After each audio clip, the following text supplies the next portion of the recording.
An emotional day on Capitol Hill as victims of the Uvalde tragedy spoke before Congress, pleased to make changes they say could help to prevent yet another tragedy. News 4 San Antonio's Robin Oginye talked to people visiting the tight-knit community from across the country about the emotions being felt from thousands of miles away. All across the United States, we're loving them and we're supporting them.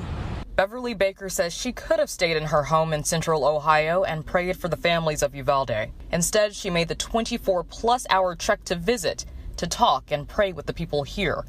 After hearing from Matthew McConaughey, the parents of fallen Lexi Rubio, and the doctor that treated those injured students, she says she stands with these parents and is begging Congress for change. We have to lay aside our different agendas, our different religious beliefs, and we have to come together in love. That's why the whole country got wrenched.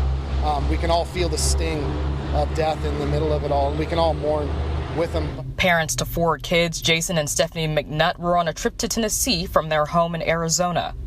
They have friends in Uvalde and made a pit stop on the way back in a community they say is religious and can get through the worst. We have always protected and shielded our kids, but in this situation we felt like, no, we need to allow them to feel that, the Bible talks about mourning with those who mourn, and we really wanted them to understand the compassion that Jesus walked in. Keeping them safe from bacteria and brittle bones, I can do. But making sure our children are safe from guns, that's the job of our politicians and leaders. Pediatrician Dr. Roy Guerrero, who saw the worst of the casualties and fatalities May 24th, telling Congress to protect children from guns by changing laws.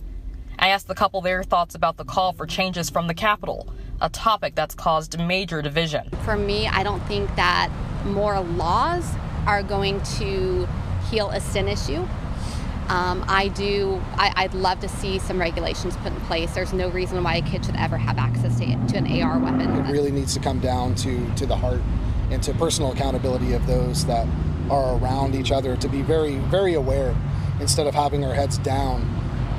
Just be very aware of the emotional health of other people around us. Despite the discord, many here agree.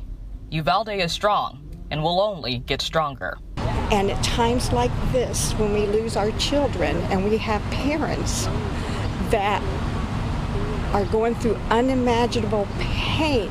We're in the Uvalde town square next to Lexi Rubio's cross. You can see it contains a lot of the things that she loved. There's a softball here.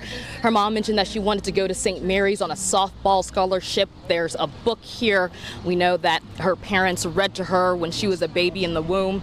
Tonight, we leave you with this. As her parents testified before Congress today, her mother said that there are parents out there watching them today saying they cannot imagine the pain that they are feeling right now, not knowing that one day they will also feel that same pain.